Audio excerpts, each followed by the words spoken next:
Thank you for joining us in part 2 of our game developer panel. Please enjoy. All right, well, we're on a consensus as far as that goes. Boojum, would you like to ask the next question? Sure thing. So this is from Wildcard. As developers, are you ever inspired by your competitors when it comes to features? And if so, how? You got any good examples? Absolutely. The strongest in my mind was when I was working on Saints Row, and we were referring to Grand Theft Auto repeatedly because that was the game we were trying to beat. We were trying to match them feature by feature and better them wherever we could, and concede defeat in a few places where we knew we just didn't have the time to go up against them. But yeah, I mean, I played the game incessantly. San Andreas, I'm talking about in particular. Identifying what they did well and what I thought we could do better, and along the way, just getting inspired. I can't remember the mode right now. Maybe it'll come back to me. Okay. Any other examples of being inspired by features from your competitors? When we were working on the Crisis multiplayer game, we wanted to make sure that our multiplayer was as hardcore as it could be. So instead of looking at something like Call of Duty, which we felt was sort of whitewashed, we went and looked at Counter-Strike and said, what is it about Counter-Strike that makes it work, right? How do the shots spread? How does what is the pace of the game? How does the spawns work? Everything like that. We looked at that. And you kind of pick it, when you understand your audience. When you understand your audience, you kind of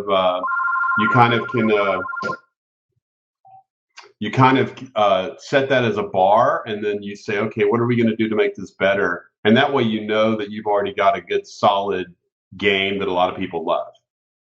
Speaking from the production point of view, I think that it's super important that the whole team is really aware of all of the games in their genre, or even out of their genre, that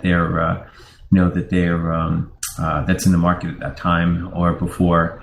We're all gamers, right? So we're all influenced by stuff we've played before in our lives, and I think that's just a natural part of game design and development. Hopefully, sometimes I think some games maybe take a little too far in copying some features, kind of blatantly. But a couple of well-publicized examples of that in the past couple of years. But I think more often than not, I think it's a way that the kind of genres move forward, by basically evolving, taking some of the features from games and how can you, like Dave said, how can you do it better? So it's totally a natural part of game development and an important part. What do you think, Ben? Any perspective on competitors' features and being inspired by features? Well, absolutely. We would never have hit on the idea of having space combat as a stretch goal if it weren't for our competitors. Wow. Ben, please. Oh my. No, it wasn't necessary. Oh. Sorry. Should I explain that dig? Should I explain that for the benefit of our viewers? Yes, you should explain. Go ahead. Okay, so PGI, the developers of MechWarrior Online, have recently come out with a new IP and game they've announced called Transverse, and combat is a stretch goal. To add in, spaceflight is also a stretch goal, so... That's the first one. Ooh, flight. We're going to have that. Man, I wish I could pay for flight in a space game. But seriously, Ben, come on. You have a competitor, a couple of them. I'm searching my brain trying to figure out something that we might have taken from Elite. We certainly follow them. There's nothing I can remember where we said, "Ooh, that's a great idea. Let's do that." But we do build off each other, at least in some sense. And we work with other projects that aren't financially connected with us, like the Kingdom Come guys. We're trading technology where we're taking their character customization stuff, and they're getting some of our other CryEngine add-ins. The idea of supporting other crowdfunded games. But there aren't that many space games at the moment, so there's not much for us to draw from. John, Vince, do you think you had anything you wanted to contribute? I guess. Yeah, sure. We've definitely taken a lot for competitors in how to do things the right way. Certainly, one of the big things that I'd mentioned on our last Kong Kast is listen to your fan base. If you're making decisions as a game developer and the fans are telling you one thing, you should listen to them and actually try to make corrections and address the fans' issues as quickly as you possibly can. And that's something that, I've been learning as I've been getting involved in the industry. Another thing is, of course, take a look at every game that's out there that's popular and see what makes them tick and, sit down and try to tear them apart. That's one of the things we try to do with our team. We sit down with Unreal Tournament, we play that and see what makes that tick. Team Fortress 2, Forza, Mech Warrior, all of these different titles, there's different things that have made those titles tick and made them popular, are all different elements that we're drawing for Heavy Gear. And, we're building, a unique product, but, we're taking inspiration for sure for some of the great titles that have been built. I mean, we're working with an IP that has a lot of history behind it. Not nearly as much as MechWarrior, but still has a lot of history behind it.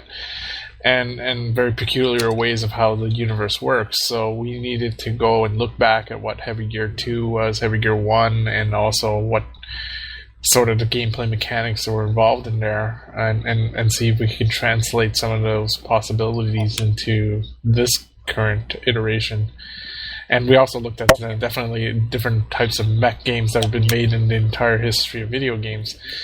Some of those ideas come up, Shogo, Earth Siege, a bunch of other titles involving giant robots that we looked at and how they moved and how they worked. We even looked at Armored Core and played some of that, being a huge fan myself. It was an influence in some of the dynamics of the movement that we put into this title. Aren't developers some of the best or some of the most voracious gamers? Because you got to play everything, right, to know how things work and what's fun. To a point, you're usually working so hard that you end up having very little time for gaming, so you have to carve it out at the expense of family and friends. I've got a huge stack of unplayed games that I've accumulated over the years. I'm a voracious gamer. I play anywhere from 6 to 7 to 10 games at a time. So I'm a voracious gamer myself. I would typically log over 20 hours a week. That's pretty crazy, especially developing on top of that. All right, let's move on with a different topic. Next question is from Argyle. How do you feel about marketing influencing the development of games? Is it frustrating to deal with direction from focus testing, or has this actually added some good insight or advantages into the development process? Can I just say, grr? I'm just gonna sit back and let the devs handle this one. Echoes of frustrations past. I think if you don't listen to your marketing people, you're foolish. So I always listen to marketing people. I always listen to focus tests. Now, Jack's absolutely correct in that, and it's in some sense a sad reality that oftentimes marketing drives the design decisions. If you're making a commercial product, you have to wrap your head around that. That said, there are some amazing people in marketing that really do get games, and they're not trying to impose stupid decisions on you. They're trying to inform you what the audience is saying they want. But you always have to take that with a grain of salt, because people will ask for things not understanding what the ramifications are. One of the most requested features for the X-Wing series was, I want to fly a Star Destroyer, or even better, I want to fly the Death Star. It's just absurd. That's not going to happen. That's an awesome idea. It's absurd for a starfighter dogfighting game. If you want to do a starship combat game, then we'll talk about that separately. Oh, I do. Ben. Whistle. No, but I've too often the relationship with marketing is strained because the teams come up with, for example, a great game idea that is going to work really well as a single-player game, and they come along and say, well, it has to have multiplayer. It's not going to sell if it doesn't have multiplayer. So they shoehorn that in, and it doesn't please anybody, and it turns out to be a big distraction. And it's gone the opposite direction. A game that was primarily envisioned as a multiplayer game is forced to put in a single-player campaign into it, and it deletes, or not deletes, it the word distracts the team, diminishes. They're splitting their time and energies into more directions than they should be. That's why you do it separate from the main team. Yeah, but to a point, you're working on the same code base, and depending on the engine you're using, that might not be as easy as it sounds. I think that I agree, though. I think we ran into this challenge with a Kaos on Frontlines and Homefront, where the core team was really a multiplayer team that came from doing the Desert Combat mod for Battlefield 1942.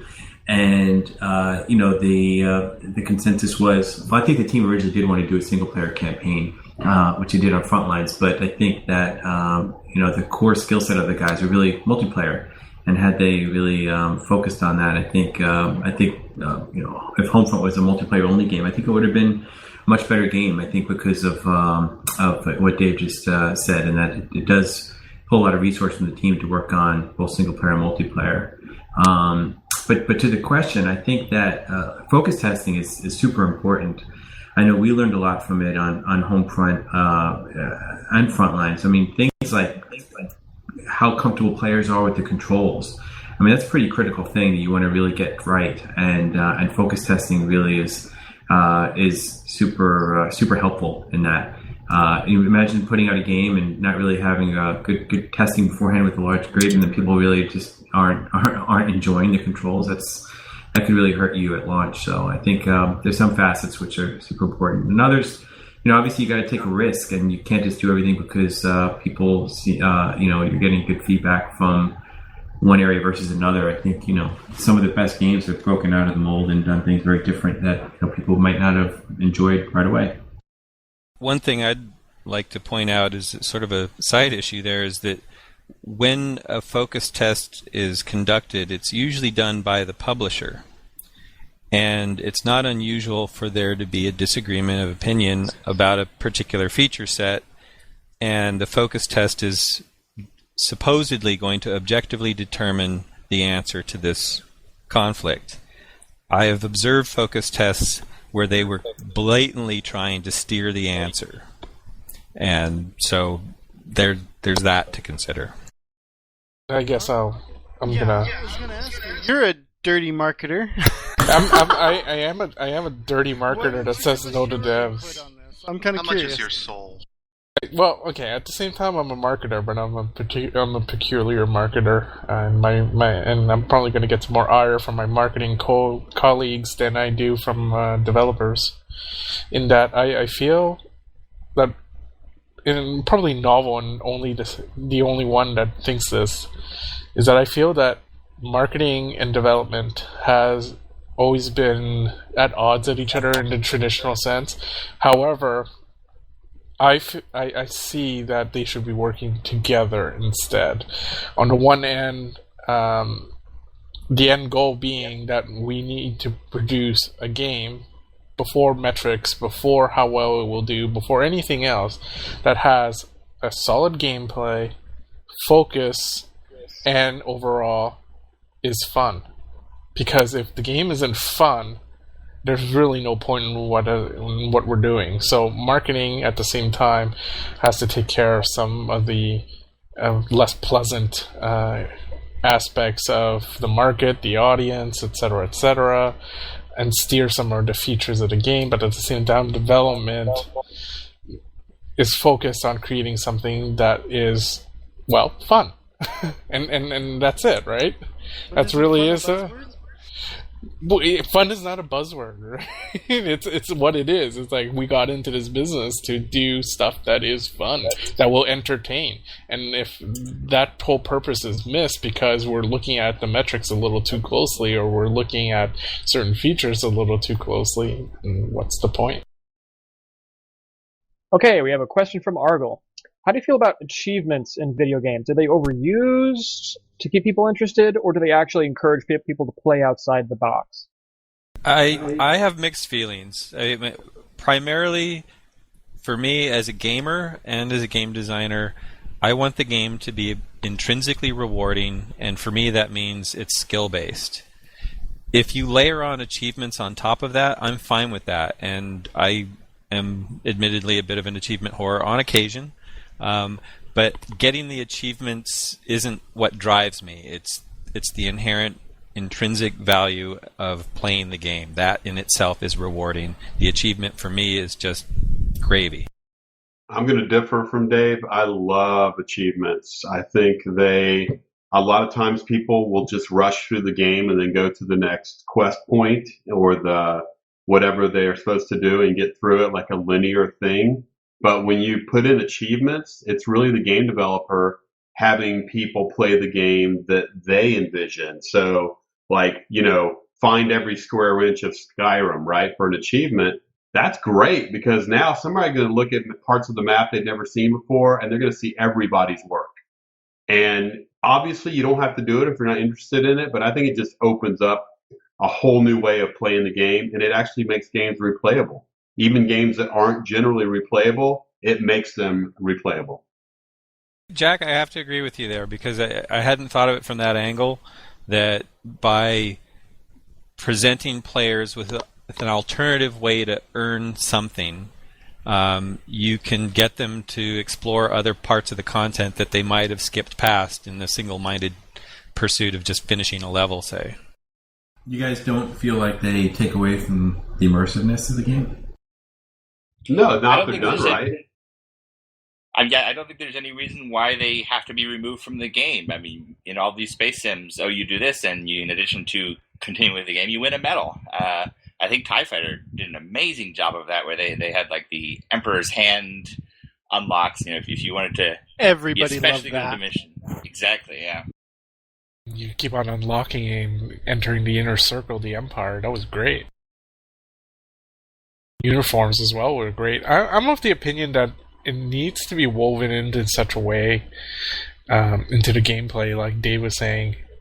The game itself should be intrinsically rewarding as itself, but also adding the achievement allows the player to replay and basically explore different routes and options that they wouldn't have normally have chosen the first time around. Spoken like a true marketer. Well, and the other thing, because I've done this, is when I see that there's 40 achievements and I've only gotten 2 so far, and so what do I need to do to get these? And so it kind of conditions how I approach the game after that. It's like, oh, I can get another one of those badges if I do this. So it's a tool that you can use wisely or not. I think they definitely have a place for them. On the flip side of things, if you do achievements like fired their gun or walked into a room, it's frivolous and that's just meaningless. bad design, though. I mean, that bad design at any time is going to ruin a game. So it includes achievement design. Molasses, you had a comment? Yeah, I think a lot of times, if you see the achievements, like if you read over the achievements before you play the game, it kind of does change how you are going to go about playing the game. Say Deus Ex Human Revolution. You see that the achievement that's the hardest to get is the one where you don't kill anybody, and the one where you don't set off any alarms. And those 2 achievements alone immediately impact how you're going to play that game for the entirety of it. I think that it's not exactly negative, but you have to take into account, like, some people are going to look at these achievements and they're going to play the game based on that achievement, and it's going to affect how much they like the game. Alex? Speaking of methods of rewarding and, in a way, controlling the player, how do you feel about the daily quests and daily bonuses? Something that makes the player think like, oh, I'm missing out if I don't play game X today at all. Again, if it's done right, it's good. I think Clash of Clans does a great job, and Simpsons Tapped Out does a great job of making you come back every day, and it really keeps you involved in the game. And it really, I don't think breaks immersion or breaks the fun. So I think it's just a clever way to get people thinking about your game and not somebody else's. So done well and done with good design and done with immersiveness in mind, I think it's great. Yeah, I would agree with Jack on that. There are games that simply because they do that, I'm more likely to return to them every day, and the games that don't do that, I'm less likely to return to. Isn't it a little bit like unfair because at some point it just becomes mental conditioning, like the so-called Skinner box? Isn't once a day a bit too often, and maybe like once a week is more acceptable so that the game does not become a chore and second job? Funny story What's the balance? No, that's a really good point too, because if it feels coercive, then it's going to fail. That's design. Yeah, that is design. But I like where you're going with that, where there's you could have the reward that's every day, check in, and it would be nice another one that's okay. You're checking in on a weekly basis, so you're still checking in, not as often, but it's encouragement to the player to keep coming back, and that's basically whether you view it as Skinner box conditioning or just good marketing and design of your game. You want people to come back to your game, and it'd be foolish to leave any of the tools on the table. You just don't want to be abusive in how you employ them. You just took my words what I was about to say, Dave. But I'm yeah, sorry. No, it's all right. I guess what I'll add to that is there is a way you can do that so that it is a positive thing for players to actually come back and play your game. But at the same time, certain games have missed that mark, and they made it rather coercive to give you a habitual pattern to actually come back and play their game 10-15 minutes. And this allows a player to come back, but also increases the likelihood that they would drop coin on your game at one point. So there has been abuses of getting players back, but at the same time, if done right in a positive way, it can definitely enrich your game experience. We'll go over this one briefly, hopefully. We have Third Star. He would like your take on the changing demographics of gamers. There's a very pronounced split between the hardcore and casual crowds. Do you feel it's better for a game to attempt to cater to both demographics, or to focus on one or the other? Focus on one for me. I don't like making games that for the mass market. It's a waste of my time. Well, that is certainly a strong opinion. Let me tell you a story. Saints Row was intended to be an Xbox 360 launch title. And yet, during development, I was repeatedly told that I was too hardcore and that the game had to be mass market, which always baffled me because who buys launch hardware? That would be the hardcore. And it can be very frustrating. And it gets back to what I said earlier about the hardcore gamers being the opinion leaders. If you don't satisfy the hardcore obviously there are casual games and that makes up a whole other space, but the core games that get watered down in an attempt to appeal to a mass market, it's not impossible to do. It's just difficult, and for a lot of teams with a limited budget and a limited amount of time, it's a distraction that's not helping.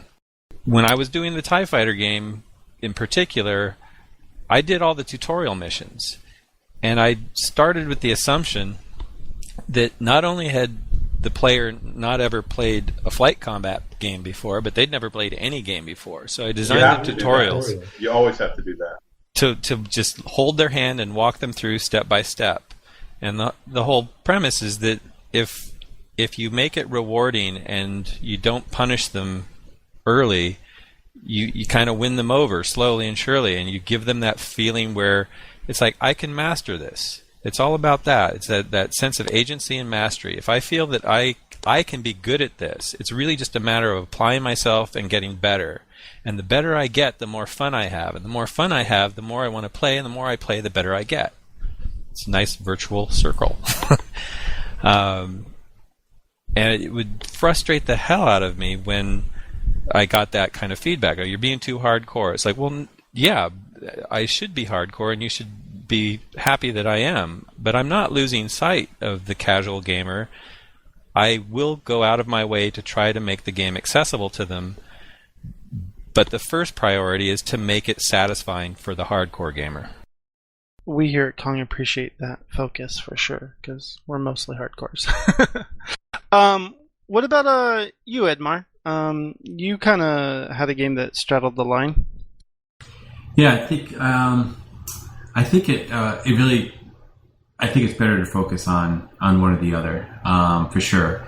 However, that being said, I think it's also okay to develop a game that can cater to both by having different roles in the game for the player. Some players are. I mean, I think World of Warcraft does this pretty well, actually, right? There's definitely some hardcore players, and you have people who are more casual. And I think that it works very well for that game. So I don't think it's necessarily bad, but I do think that in general, trying to stick with one core audience is a smarter thing to do, unless you can pull it off. Obviously, having a lot of players in the game is also awesome, especially for online games. So in that respect, having more players the merrier. But you want to be able to make sure the matchmaking and all the other stuff that helps balance the game is in there good, so that everyone's having a good time. Edmar makes a good point. I think that's really the future, where you can make a hardcore flight simulator game, but then you can make a part of the flight simulator game that people can play from a tablet that might be a more interesting and mass market sort of approach. So I definitely think that's the future in games, and that's a great point Edmar made. Well, we also have someone else who has a audience of mixed hardcore and casuals. Ben, do you have anything to say about this subject? I'm not convinced we have a casual audience. I think we're pretty hardcore, and I agree with everyone else. It's a split that should exist. I think honestly, it's marketing people and it's hardcore gamers who are concerned about it. My mom playing Facebook games is not worried about what people are doing in Call of Duty. But no, I think for games like ours, focus on developing for hardcore gamers and hope that somebody else is kind of iterating casual gamers towards something like ours. So the demographics have been changing, right? So that the largest single piece of the demographic pie is women gamers now, and a little bit older than the 18 to 25-year-old male demographic that used to dominate. And while they would never self-identify as hardcore gamers, if you're playing casual games 10, 15, 20 hours a week, that's getting pretty close to being a hardcore gamer. It's maybe bending the definition of what we think of as a hardcore gamer.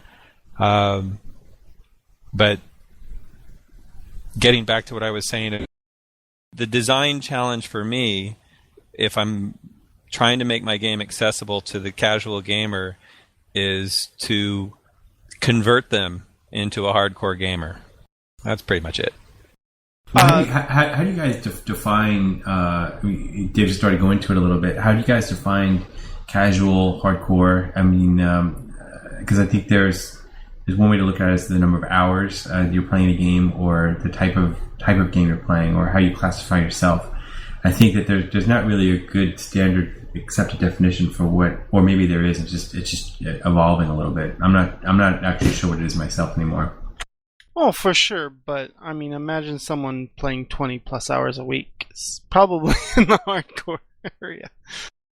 At least I for that disagree game. with that. I disagree with that. I don't think that's a hardcore gamer. I mean, I think my mom playing Words with Friends 20 hours a week, she's still a casual gamer. is the way I see it. I think a hardcore gamer. I think a hardcore gamer is like a person. It would be like saying a person who watches Pokemon is a hardcore anime fan when that's not the case, right? So I think it's different. I think when you have a hardcore gamer, you're talking about a fan. You're talking about a fanatic, right? They get into it and they get everything about it. Isn't hardcore more of a mindset rather than how much you play? Yeah, I have to disagree with just how much you play. It's really, again, more of a mindset, I believe. Oh, that's definitely a good point. I'm sorry, Trent, you had something to say about this. Yeah, I was going to say, I definitely second that comment about hardcore games, the priority being building agency, and how a hardcore game is an empowering experience. You make the player, think about what they can do and how they can build in this level of mastery. Whereas a casual game, what sets it apart is it's all about accessibility, and it's all about just being able to get your foot in the door, whereas with a hardcore game, it's all about being able to build up and really learn it and really get that empowerment experience out of that. Yeah, kind of like a learning curve. I think another characteristic of a lot of casual gaming is simply that it's a way to spend time when you're bored. It doesn't require an investment in energy or intellect. It's just, I'm going to spend some time doing this, and oh gosh, has it been 2 hours already? But it's I can take it or leave it. I pick it up, I drop it whenever I feel like it. It's the definition there, I think. I was going to say, I think that women gamers in general, the idea of bringing them into hardcore games, it's very different from the casual versus hardcore argument. I think a lot of them go towards casual games because that's where they're accepted. And I think the big challenge for marketing big budget AAA titles in the foreseeable future is trying to make them accessible and inviting to that audience. It's just going to get bigger. What are you guys seeing on Star Citizen? Do you have any kind of rough guesses or real data on breakdown of males, females? It's 90-95% male at this point, and I would very much like to see that change. How would you go about doing that? I wish I knew, honestly. I think that it's definitely what we're going to be looking at next. Kim Kardashian's Starship. Dude, she's got one of the best-selling games on the. Kim Kardashian's Hollywood. It's $200 million. Jesus. And those are some hardcore gamers. If we're talking about hours put in, they definitely qualify as hardcore. Well, isn't it more of a VN than a game? All right. Let's move along. Boojum? Sure. Got a question from Darjeeling. With the exception of MMOs, it feels like a lot of games are meant to be enjoyed for a year or two, and then a new version comes out. You see that in some game IPs recently. Feel like the pace of development today is generally faster than it was 10 to 15 years ago? And if so, how does that affect the quality of sequels and franchises? Well, you have to remember that those annual franchises cost a lot to maintain. Whether it's Madden or Assassin's Creed, there are multiple hundreds of people all over the world working to make that happen. And from a publisher's point of view, that's great, right? It's like, I've got an annual franchise and people will sign up and buy it just because it's got a new year on it. From my perspective, as the developer of the kind of games that I made in the past, we kind of prefer it's ready when it's ready, and that might be a year and a half or two. It depends on the product that you're making. And here's the other thing, though, about the annual franchises that bugs me, is that I think you run the risk of alienating your audience and watching them drift away, like what happened with Guitar Hero. It's like it got saturated too quickly, and people just kind of gave up. Do I really need another one of these now, this soon? No, I don't. Sorry. From a gaming perspective, as far as Guitar Hero goes, A lot of my friends who were really heavily into it, they were even finished with the first one before the next one started coming out. I'm sort of concerned about this in more of a historical perspective. I can go out today and I can play, a game from 1994, and I can do everything I did back then. I can't go play an original Xbox game because it was designed to be disposable. The servers no longer exist. No one is emulating anything. The hardware doesn't work anymore. And I think we're losing something as we go forward, kind of allowing games to be thrown away. I don't know about that. I mean, people. I had friends of mine complain that we're not in the. They were missing the golden age of games. And when you look at it, we have everything now. I mean, we've got a new XCOM that's as good. If you really want to seek out a hardcore flight simulators, they're out there. If you want to seek out hardcore RPGs, they're out there. You want to seek out, I just played a game called Divinity Original Sin that puts Baldur's Gate to shame.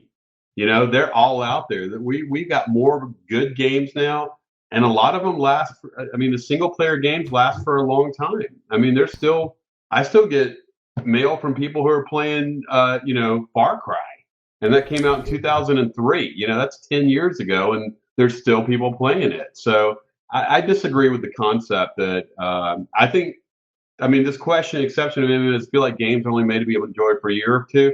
I think you'd make the best game you can, really, and I think all developers do that because you don't know what's going to come next, unless it's something like Madden or one of those big name things. And you got to understand those are different studios that are doing that. So when you had Infinity Ward and Treyarch doing the Call of Duty games, the ones from Infinity Ward were infinitely better than the Treyarch games, right? So it's more of a studio thing than a franchise thing. Now, do you feel the pace of development today is faster than it was 10 to 15 years ago? We used to make a game in 2 years then that was pretty decent, and really games take about 3 years now to make if you want to make them good. So I think it's slowed down a little bit. Right, because like you said, with Call of Duty, they do it by having multiple studios alternate games. They got 5 studios doing the Call of Duty franchise right now. At least 5. I'll disagree with Jack on one thing. There's nothing like Bloodwake, and that was out 13 years ago. How many did Bloodwake sell? I don't know. It was a Platinum Series hit. Yeah, that means under 1 million. So that's wow. They did make the money back. Jack, you're a bastard. Jack is a great panelist. I like Bloodwake. He is awesome. Hey, Spyro Enter Dragonfly was Platinum too, and that sucked. So there you go, my own game. But I'll play devil's advocate here. And what is so bad about enjoying a game for a quote only a year or two? You think about the work that goes into a movie, right? That has some of these movies have similar budgets of games nowadays, and that's a really long time. I think that it's less about how long. It should be about really how great is the experience and will you remember it. And of course, going back to it later on and picking it up and playing it again is great. But I think that we shouldn't really worry about its game really available online for 5, 10, 15 years. I think that there's some costs and challenges to having a game always online forever and always having servers up. Obviously, I don't even know if there are any Frontline servers on today. But I think that I think that's really just about the quality of the experience, not really the longevity of it. That's a good point, Edmar, but really when you make a game, you're making a piece of art. That's the way I always consider it, and it should be viewable forever. And any designer that puts something in there that makes it have to have online or something like that, they're shooting themselves in the foot, and they're stupid. So it's like they deserve for their game to fade away. Give them a medal. Well, from my perspective, I agree. It's kind of like if you're making a movie, it's something that people can always go back to. And when I make a game, I'd like to think that people could always go back to it. And Bloodwake's another good example here because for various reasons, it was never updated to be compatible with the Xbox 360. The majority of original Xbox games were. So that bugs me. The only way people can enjoy Bloodwake now is if they go out and buy an original Xbox. How many people are going to do that? not many. And so, and it's worse for a lot of older games. And that's why we have these preservation movements in museums to try to hold on to these things. But I think it's something for developers to think about. Like Jack was saying, is if you design your game in a way that is inherently limiting its window of opportunity for people to play it, then you have only yourself to blame. And if you can design your game in a way that people can enjoy it years from now, then that's just being very smart. Yeah, but hold up a second. I mean, that's you're actually asking developers to predict technology?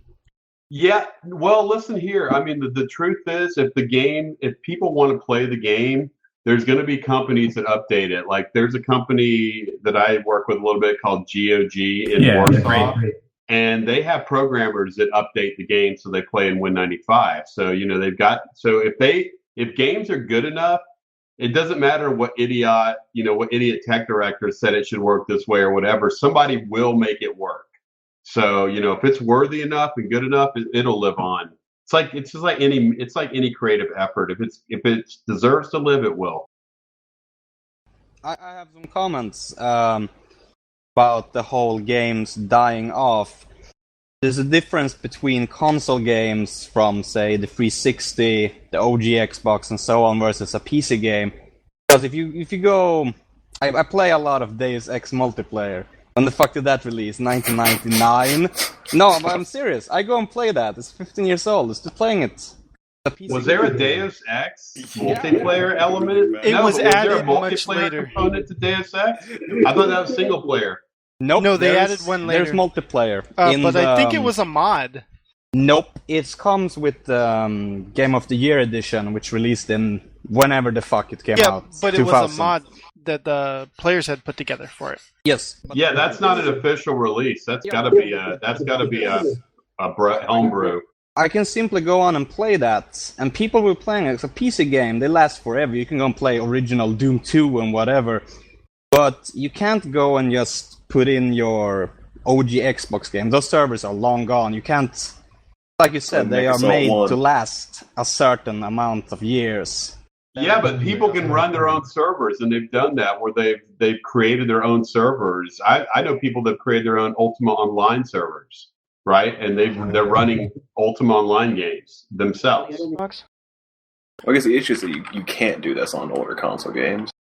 Yeah, it's like ones much that require harder. Xbox Live. Say like you're trying to play like Mech Assault with your friends or something. Like it's physically impossible. You can't do it.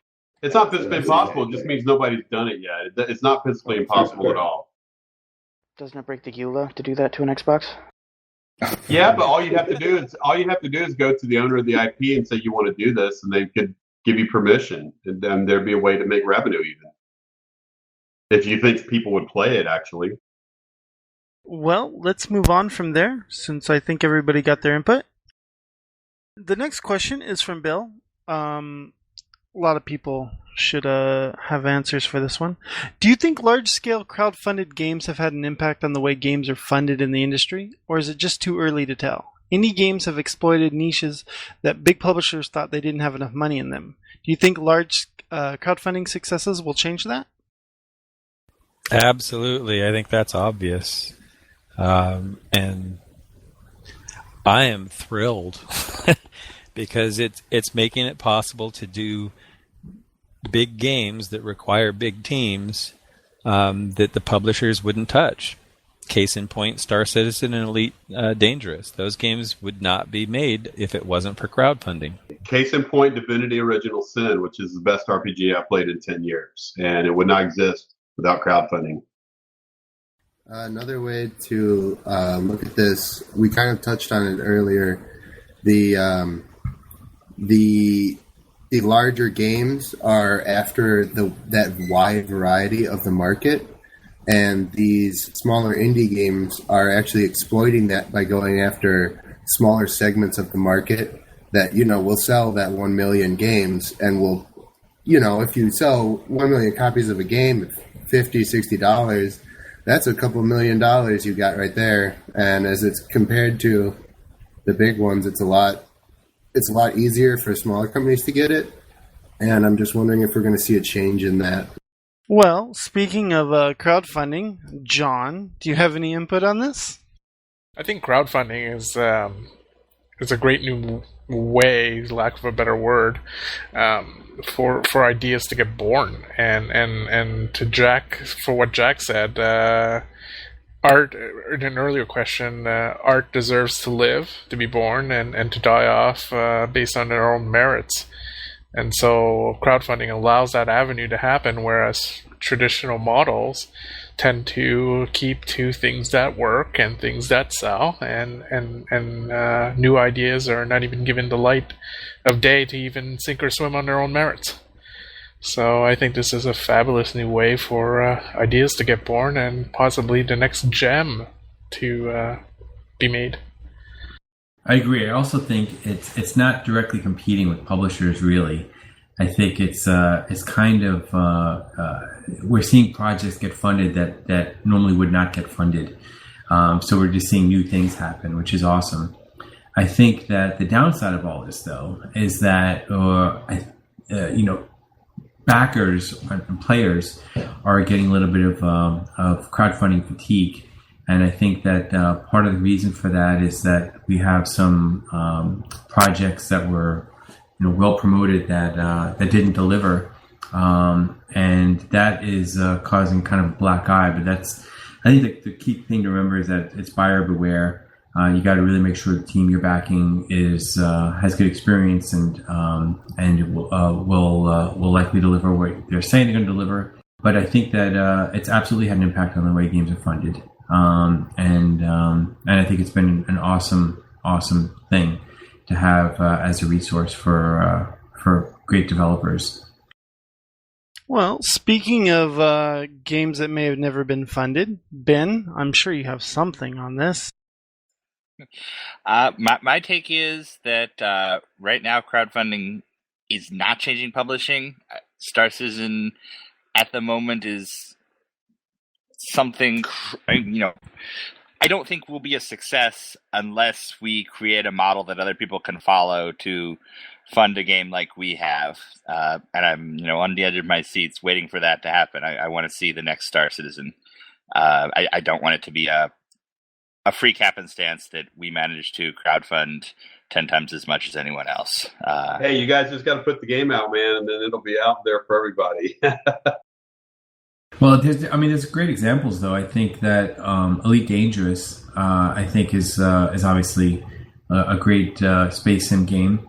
Star Citizen, I think, has really shown people in the industry, or actually even outside the industry, about how crowdfunding can really bring a project to be born. Star Citizen has the great stat of being the largest crowdfunding thing ever, right? Even outside of games. Well, that is the good of crowdfunding. Let's go to Boojum with the other side.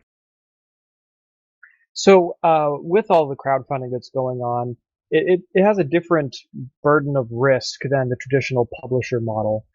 Do you feel like it's putting more risk on consumers in a bad way? And if so, is there any way in which patrons of crowdfunding should be more rewarded for the risk they're taking?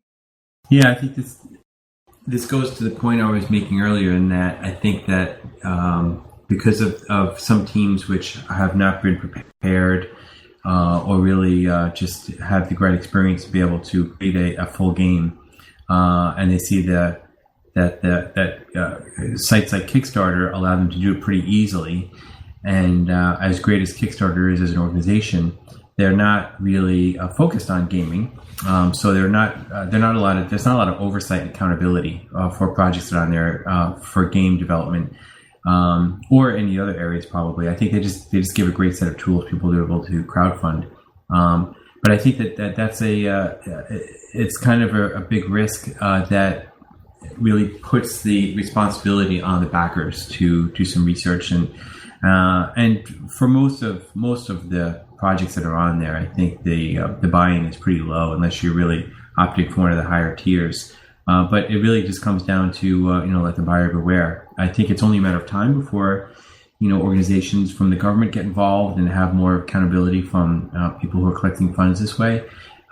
So I think that in time we'll probably see some shifts happen here and more obligations, responsibilities by not only the developers but by the people facilitating that, like Kickstarter. But I think that people just got to do their research. Chris Roberts, I think, was very successful because he's got a good track record. He's put out some great games. And I think people recognized and really wanted to see him come back and do something. So I think that's a great example of why it works so well. I think maybe the next big thing in crowdfunding for games is going to be a platform that goes beyond Kickstarter and says, here's a way to not just back a game, but invest in it. So you have a little bit more responsibility. I know the legal aspect of that is a huge tangle that no one wants to deal with right now, but I believe that would serve games a lot better than Kickstarter does. There's a big danger there, though, because when you change from being a backer to an investor, you inherently feel that you have some ownership, which means you have some say. So it's not just, I wish you would add this feature. It's, I'm telling you to add this feature because I'm one of your investors. That is not necessarily something developers want to deal with. There's also the That's issue how our of community works anyway. There's also the issue of security laws and equity financing, and how would you tie that in with your local national government's legal framework as well. But I think Dave has a point there that they would have a sense of entitlement that this is my company, this is my operation, and I own a stake in it, and now I'm telling you to do it this way. I don't know. I think it would be interesting to see. I would like to see something like that. I don't know how it would pan out, though.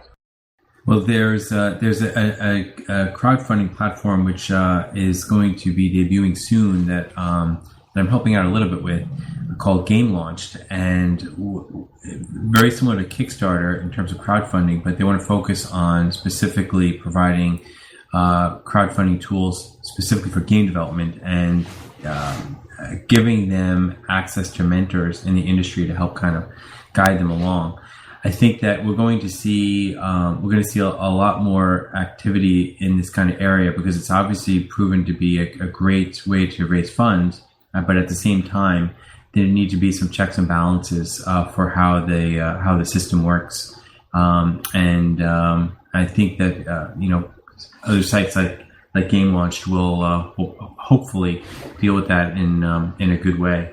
But I agree with John that I think that there's a lot of you guys probably remember not too long ago that a lot of the backers of the Oculus, some of them got really, really angry about the Facebook purchase because they felt like they had been the ones that invested in this company, and so none of the return besides what they were promised when they backed the project. So that's that's something that I think we'll probably just see a lot more of. All right. Well, for our next question, another one from Bill again. Not every one of you might have input, but it'd still be good enough. Remakes of games are becoming popular. Do you think that any of your games would be worth revisiting or even just being made compatible with current PCs? And yes, David, I'm sure you want to do Bloodwake. Well, interestingly enough, I think it was a few months ago on Reddit that question was asked.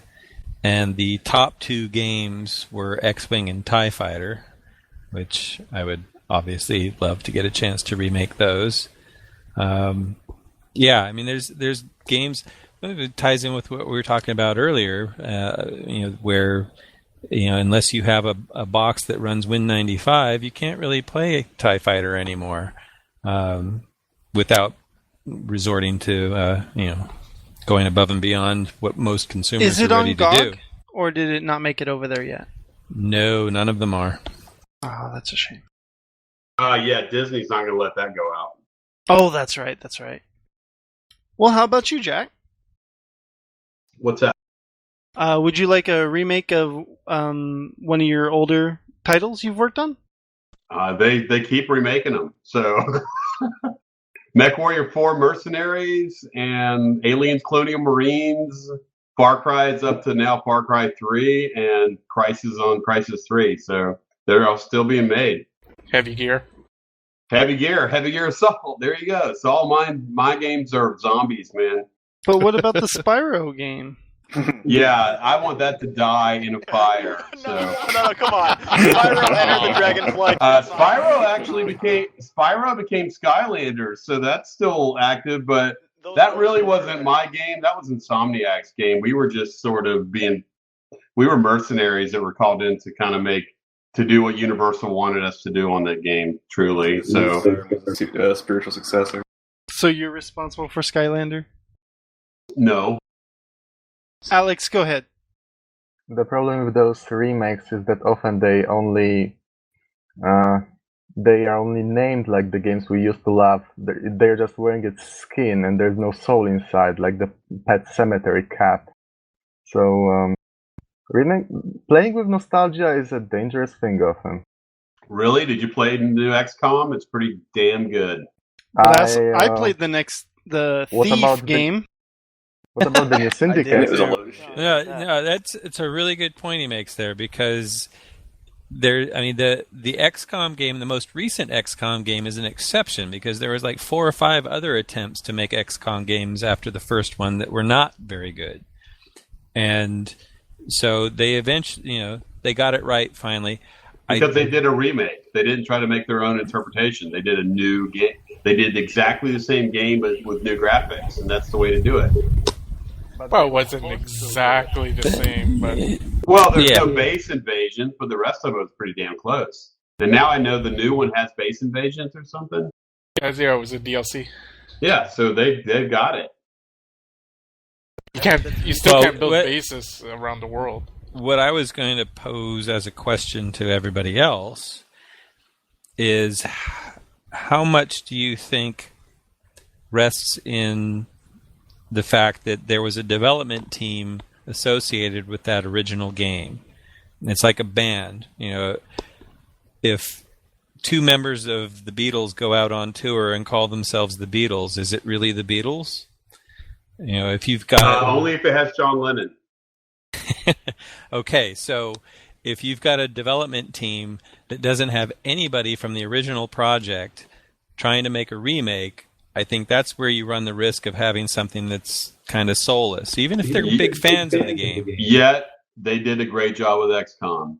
They did a fantastic job with XCOM. Absolutely, that's the game I've been playing the most for the last week. And truthfully, I'd say Fallout 3 New Vegas is better than the original Fallout. So it's amazing and great. I would say if you're not exactly making the same game, not a remake, then what about people who really love the game? They really feel it, they know everything about it because they used to play it so much when they were kids, for example. Then they grow up, then they become developers, and then they make the game like again from everything they used to love. There can be something beautiful born out of this. Like, for example, the new Star Wars products, the good ones like Knights of the Old Republic. I doubt anyone from the original Star Wars movies was heavily engaged out there, yet they were good. It all depends on how much heart you put in. Yeah, John. Yeah, I'd agree. What was that? He's talking about different developers working on an old property.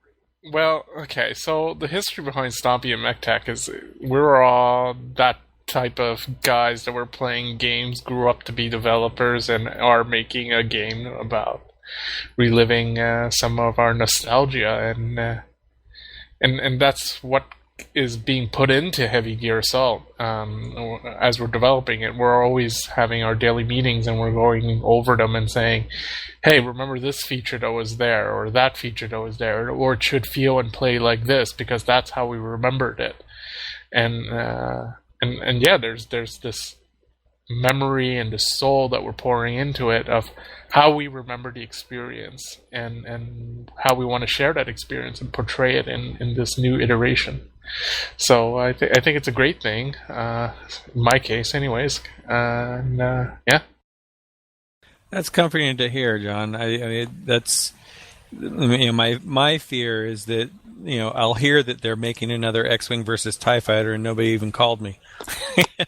But if it ends up being made by people that have that kind of passion and really understood what drove the original game, then yeah, why not?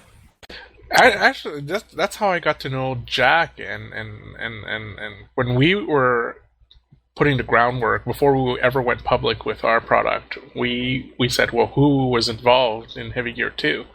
Because we wanted to breed some of that Heavy Gear 2 into it, and that's how we got to know Jack. We talked to him, and he advised us on several points. Hey, I made your video, dude. He totally did, too. I got a new question here. This one's from Molasses. What do you guys think about RPG elements in non-RPG games, like skill points, attributes, and levels, when they show up sometimes in things like first-person shooters? Do you think that expands gameplay or just slows it down? Great, it's great. Putting RPG elements, anything, hybrid games are the way of the future. So if you need to have character development, RPG elements are great. If you need to have shooting is great. If you need to have fighting, pull some elements from fighting games, like we were talking about earlier, and put that in a shooter game where all of a sudden you can like have pretty detailed, cool, martial arts moves against another guy instead of just whipping a gun out. That's the future. That's awesome. I'm going to disagree a little bit. You suck. I think Ben has something to say about that too. Well, I'm going to preface it though with when I was at Totally Games and we saw that there seemed to be a decline in interest in historical flight combat games. And one of the things that we were proposing that we would do to address that was to introduce some RPG elements to the games. I can't off the top of my head think of very many flight combat games that had RPG elements. That said, they should all have had them. All of them. That said, in my mind, when you say RPG elements, I have this horrible feeling of there's some stats that are arbitrarily increased through some game mechanics that are not reflective of actually developing that skill. It's just that you pressed a button that made your character do a certain thing a certain number of times, and so now that skill is now better and it's got a bigger number attached to it.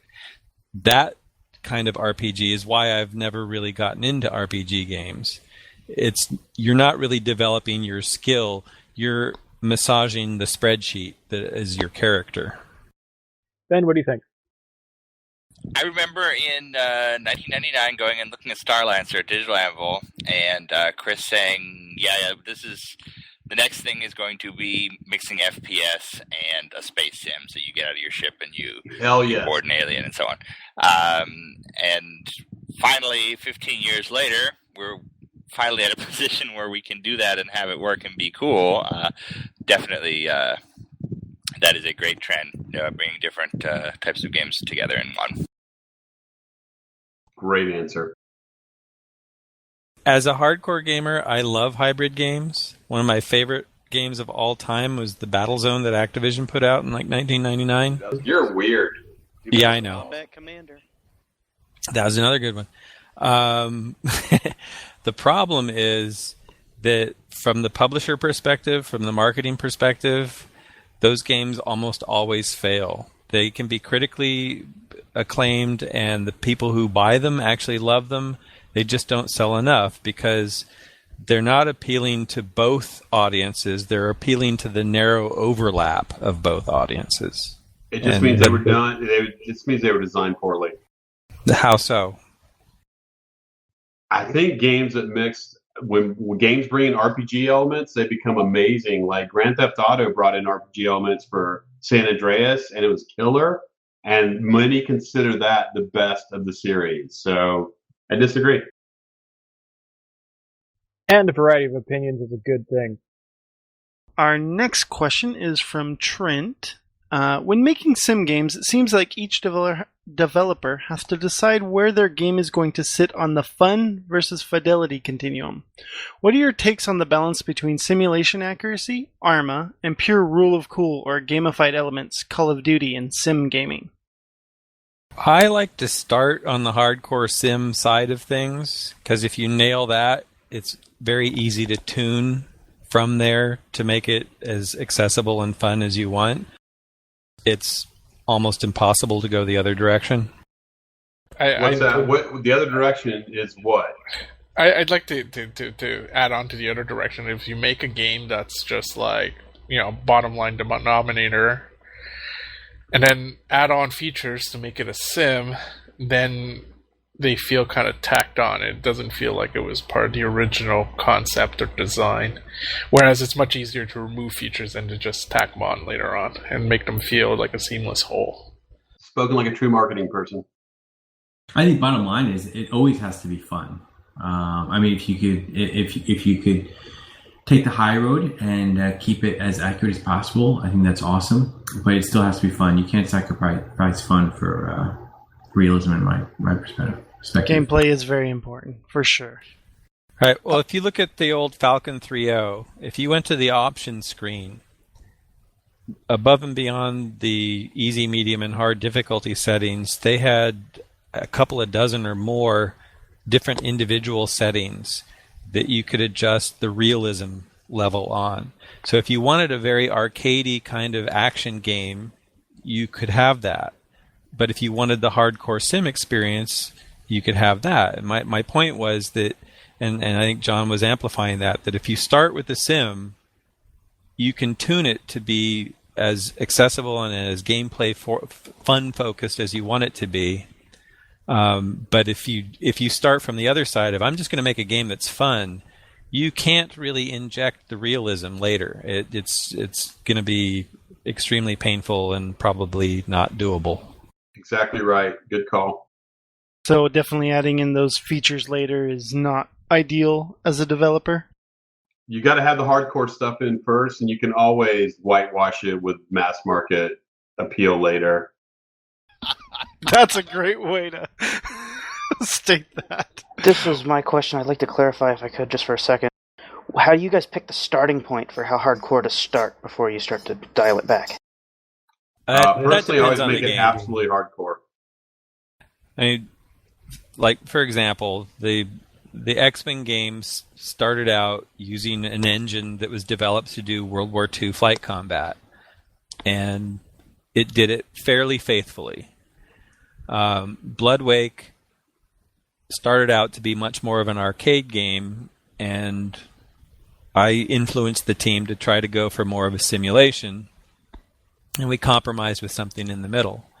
The game could have been implemented in a much more hardcore simulation fashion because the underlying engine would allow that, and it was a choice during development to move it more towards arcadey fun.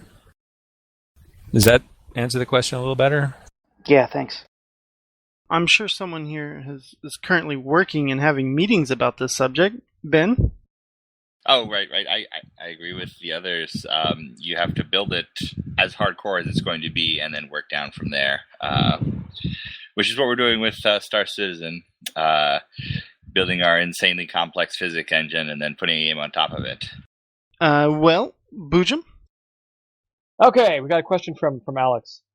It seems that developers these days try to stay in close contact with their player base through their own forums and various social media, and so there's good feedback that comes through those channels about the game's features, how they're implemented and announced, that kind of thing. But sometimes things can get ugly if players think that their needs or their opinions aren't being catered to or recognized.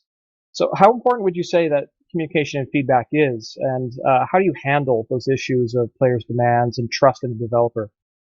I think it's absolutely essential. One of my proudest moments was back when Xbox.com had a forum for Bloodwake, and there were a number of people that were complaining about the game or saying bad things about it.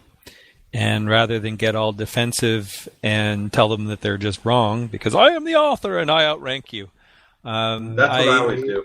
Yeah, I engaged them and asked them to reconsider, basically. And I just sort of addressed their points and suggested that maybe they were jumping to conclusion, or they just weren't giving the game a fair shake.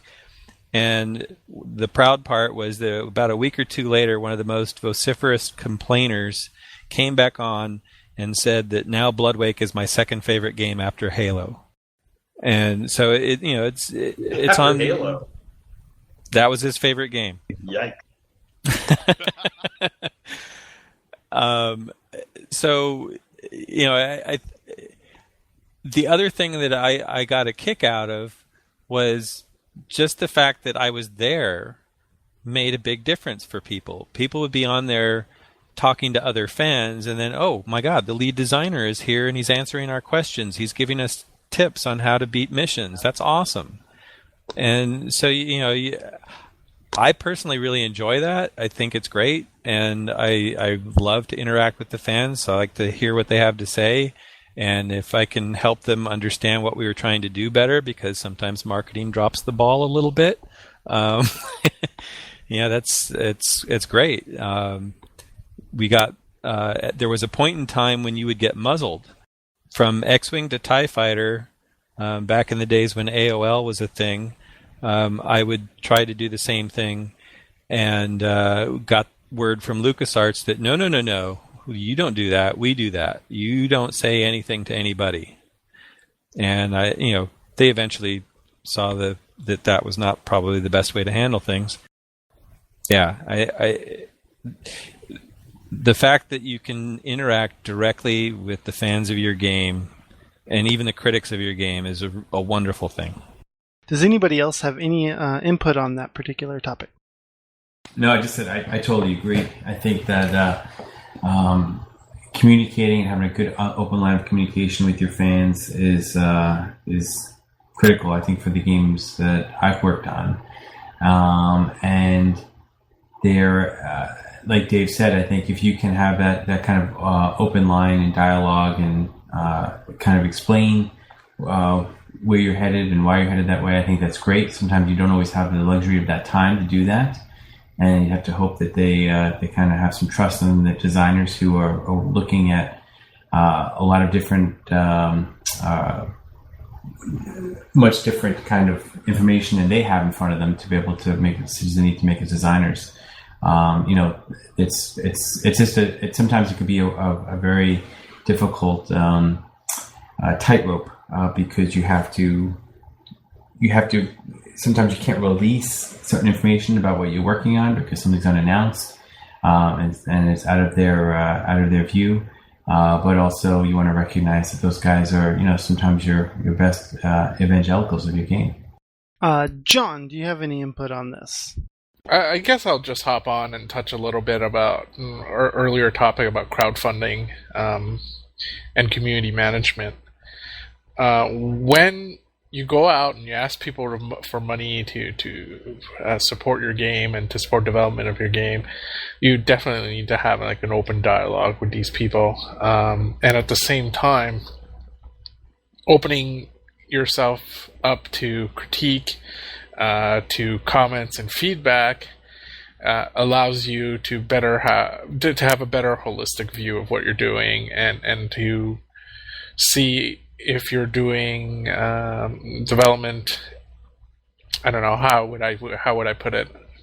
You are following a curve of expectation from your fan base and from what exactly to get out of your compartmentalized views, because there's something sometimes you're working on your project, you are focused, you're bouncing. It's like an echo chamber in the circle of your development team.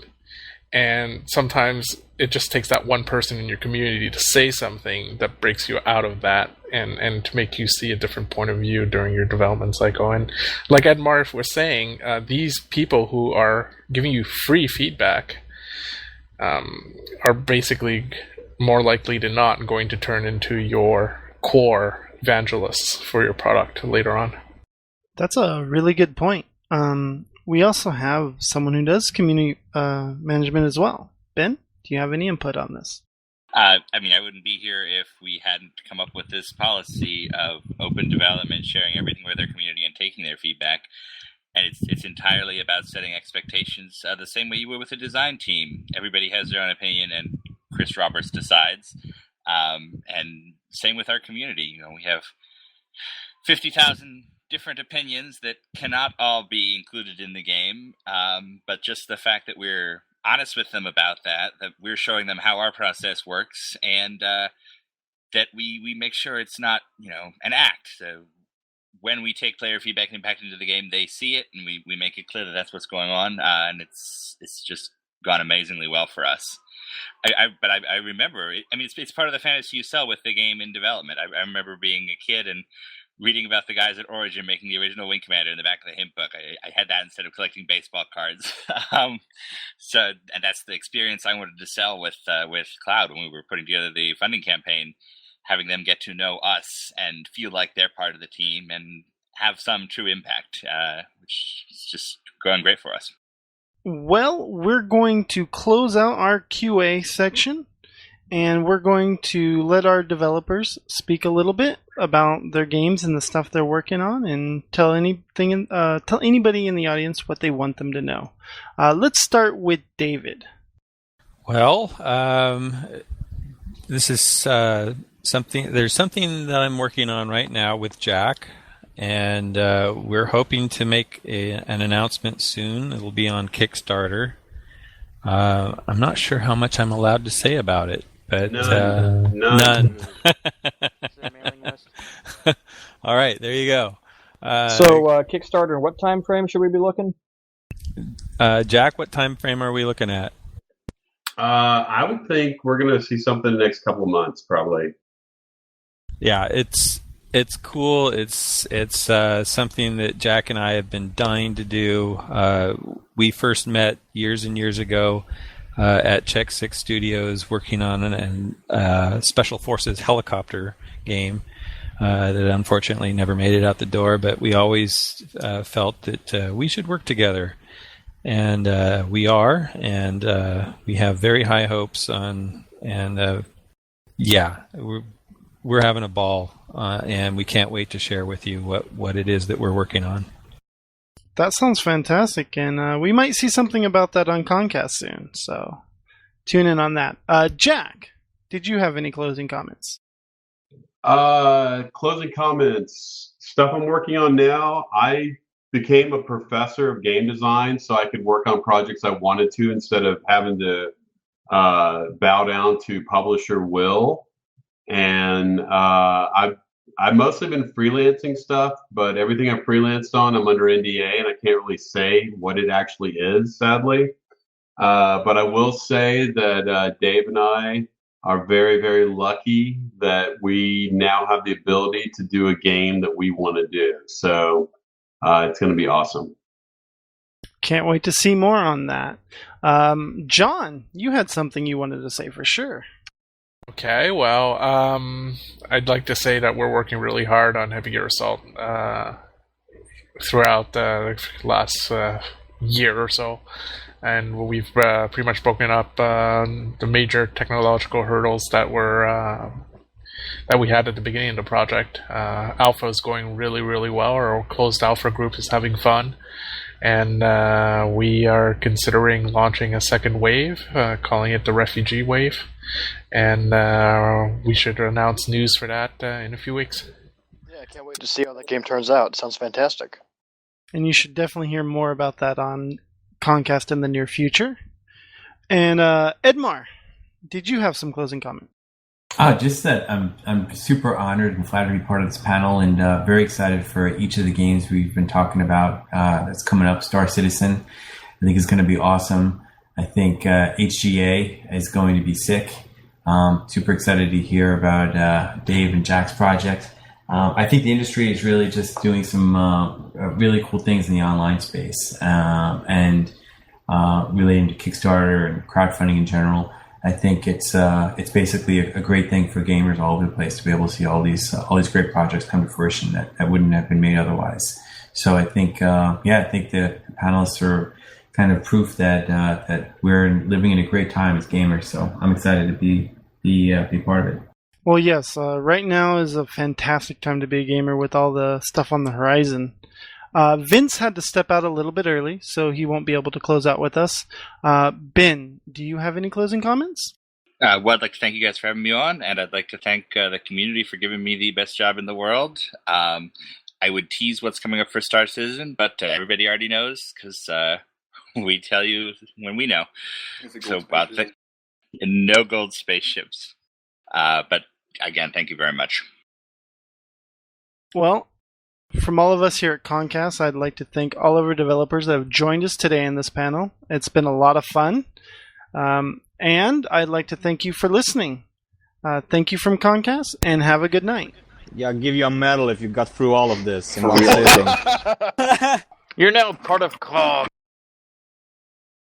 Thanks for listening to Kong Kast.